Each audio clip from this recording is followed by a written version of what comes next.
Mexico's most famous UFO expert just made a startling statement about the presence of extraterrestrial life on Earth before the Mexican Congress.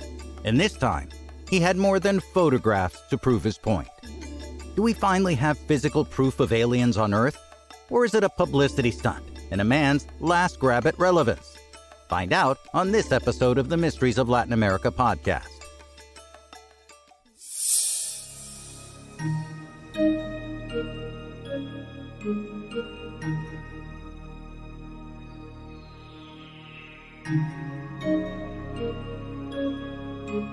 Hello, friends, and welcome to the Mysteries of Latin America podcast. I'm your host, Andrew Colón, and this week we report on some very exciting and potentially world-altering UFO and extraterrestrial news happening right here in Mexico. We'll talk about a very surprising announcement that was made in Mexico City, a shocking unveiling, and a very unusual turn the whole story is taken.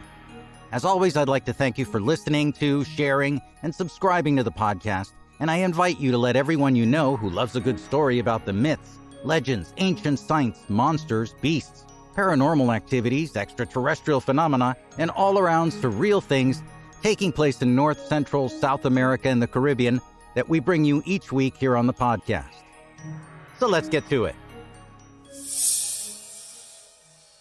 On September 12th, 2023, Jaime Maussan, journalist, television personality, and director of the Mexican TV program Tercer Milenio, Third Millennium, and long-established ufologist, addressed the Cámara de Diputados, in English known as the Chamber of Deputies of the Mexican Congress, and stood among other specialists to say that there's enough evidence to show that extraterrestrial life exists here on the planet, that we are being visited by non-human intelligence from the depths of the universe, and that we may soon be able to visit other universes. Now, the Chamber of Deputies in Mexico is very similar to the House of Representatives in the U.S.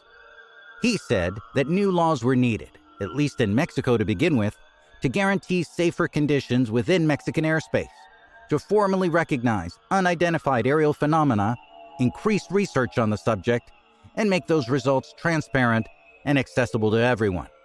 Now, if the Mexican Congress were to pass this type of legislation, it would be the first country in the world to legally recognize the existence of alien life on Earth, so it's kind of a big deal. For those of you not familiar with Jaime Maussan, let's do a quick background check. Jaime Maussan is in his 70s, and since 1970, he's been a reporter and Mexican and Latin American personality for newspapers, magazines, TV shows, usually dealing with stories of unsolved mysteries, with a special concentration on extraterrestrial life and UFOs, which have now been rebranded as UAPs. For me, if Carl Sagan and Geraldo Rivera had a baby, it might be something like Jaime Maussan.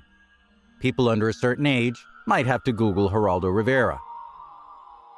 And then during his presentation, Señor Maussan did more than just talk about visitors from other worlds. He produced 2 bodies of what he called non-human life forms that were recovered from a mine in Peru. They were supposedly found between the cities of Palpa and Nazca in 2017. Now, if you're a regular listener of the Mysteries of Latin America podcast, you'll remember that not too long ago, one of our episodes was on the mystery of the Nazca lines.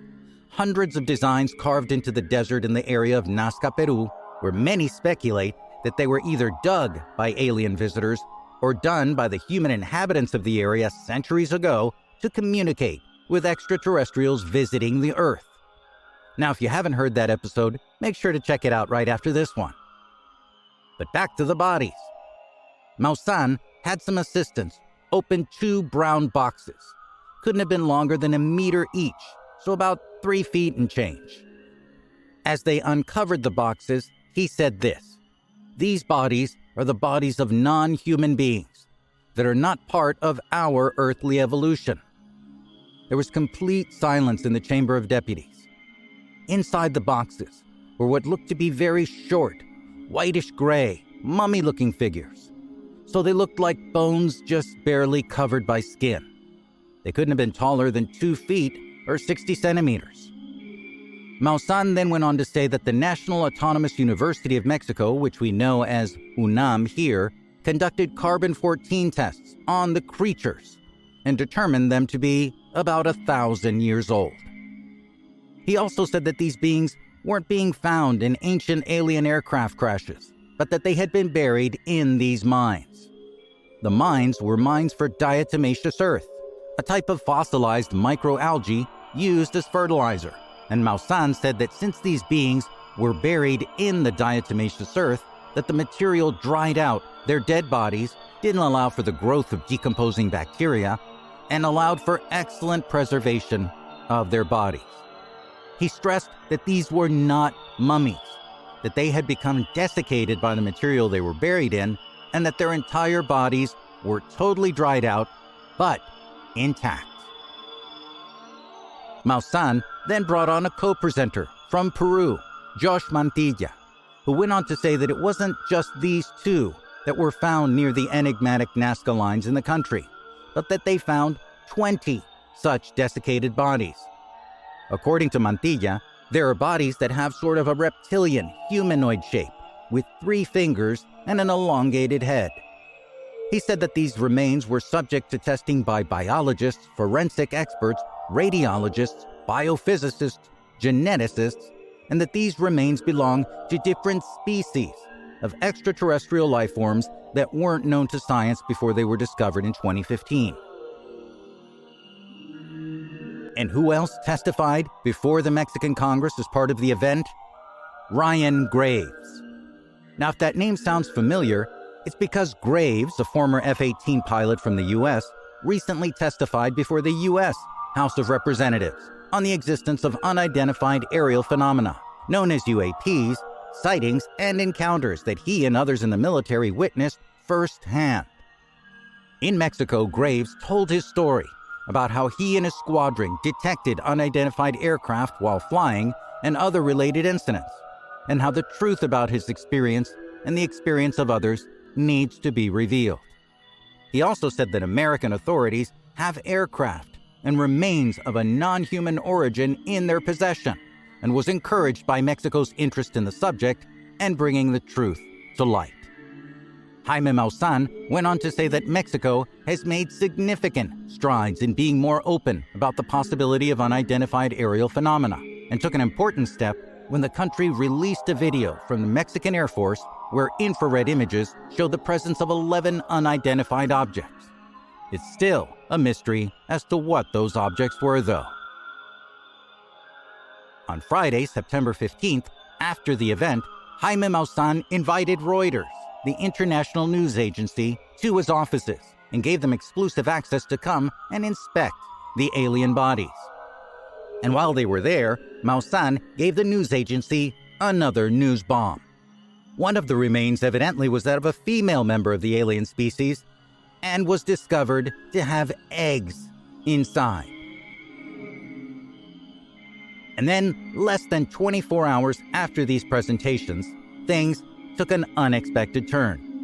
Maussan faced a swift backlash and criticism from skeptics and people who questioned the authenticity of his presentations. But you might be surprised as to who the backlash came from. One of the first critics was former Navy pilot Ryan Graves himself. In a statement after the event, he shared about how he went to testify to promote government interest in pilot experiences with UAPs. Instead, he said that Maussan's unsubstantiated stunt of showing the 2 supposed alien remains were a step back for him and his cause. He felt blindsided by what others have called an alien sideshow. And you know who else wasn't 100% impressed? The same group that authenticated the age of the supposed alien remains. The National Autonomous University of Mexico, UNAM, sent out notice that Maussan was twisting the information on the carbon-14 tests they performed, saying that they were there just to date the material that was given to them, which they understood to be actually mummies, and not to speculate on their alien nature. And from the astronomy department at the same university, researcher Juliet Ferro said that this was a very sad situation for UNAM. Humanity has made very serious efforts to search for extraterrestrial life, and that the whole stunt no tiene ni pies ni cabeza, in Spanish, which literally means that the whole thing doesn't have feet or a head, meaning it didn't make a lick of sense, adding that as a scientist, I really can't trust someone who says that they've actually carried on a conversation with the Virgen de Guadalupe. After analyzing the data, she went on to add that the samples given to the university were brain and skin tissue samples, taken from different human mummies who died at different times. Things weren't looking good for the TV personality and his little group, but he defended his side of the story with conviction. On social media, Maussan repeated the story about the extensive DNA and carbon-14 test data he got from the National Autonomous University. Reuters, however, decided to ask to speak to an expert on those test results, and he concluded that those results showed that they were very much human beings from Earth. And while Mr. Maussan made it seem like the expert findings were directly related to the beings he brought in for show and tell, he did end up telling Reuters that those results were not directly related to the two bodies he showed, and that they have been conducted on a different body known under the nickname of Victoria, and that Victoria is still in Peru. You want to know who else is crying foul? Peru. The Peruvian Attorney General's office sent out a statement saying that in 2017 that the figures Jaime Maussan showed off as extraterrestrial were more like, and I quote, dolls manufactured recently that were covered with a mix of paper and synthetic glue to simulate the presence of human skin. Papier-mâché dolls, huh? They went on to say that to make the beings' insides, whoever made them used animal bones and then modified them to make them look more human. The Peruvian culture minister, Leslie Urteaga, is looking into the question of how the specimens, which she said were pre-Hispanic objects, left Peru in the first place, and said that a criminal complaint has now been filed. Maussan says he can't say how they made it into Mexico undetected, as he borrowed them from an unidentified Mexican man. That man was evidently at the exclusive exhibitions staged for Reuters, and while he refused to identify himself, he said all would be revealed at the appropriate time. Now do you understand the Geraldo Rivera reference I made earlier? This story is still very young, so coming to concrete conclusions about the events and their aftermath would be premature as the whole thing is still developing. But if we go on history, Maussan has made bizarre claims like this in the past, and then many of those claims were debunked. And as is common, especially in the internet age, people do seem to forget and move on to the next thing that's trending. By now here in Mexico, the whole thing has become a meme, and everybody's jumping on the dump on Jaime Maussan bandwagon and making fun of his papier-mâché art project. What do I think? For now, I think I'm going to side with Ryan Graves and the scientists at UNAM. For years, scientists have carefully and professionally researched the idea that we're not alone in the universe. But stunts like these can set the whole movement back in important ways by taking away their credibility. And now, there's a possible political angle to the whole thing too. Here in Mexico, the presidential elections are coming up soon, where a political party that's been in power for the last 6 years is looking to secure the next presidency.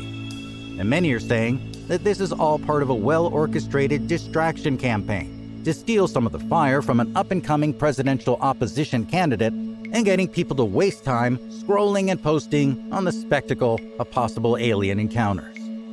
Stranger things have happened in the name of winning an election, no? But like I said, friends, the story is still young. So I'll keep an eye and an ear on it, and I'll update you with important developments one way or the other. Now, if you enjoy what we do here at the Mysteries of Latin America podcast, make sure to follow, subscribe, and tell the people in your life who might enjoy a good story about the surreal myths, legends, and mysteries of North, Central, and South America and the Caribbean. I thank you for listening and send everyone a big hola and gracias from Cancun. I'm Andrew Colón. Adios.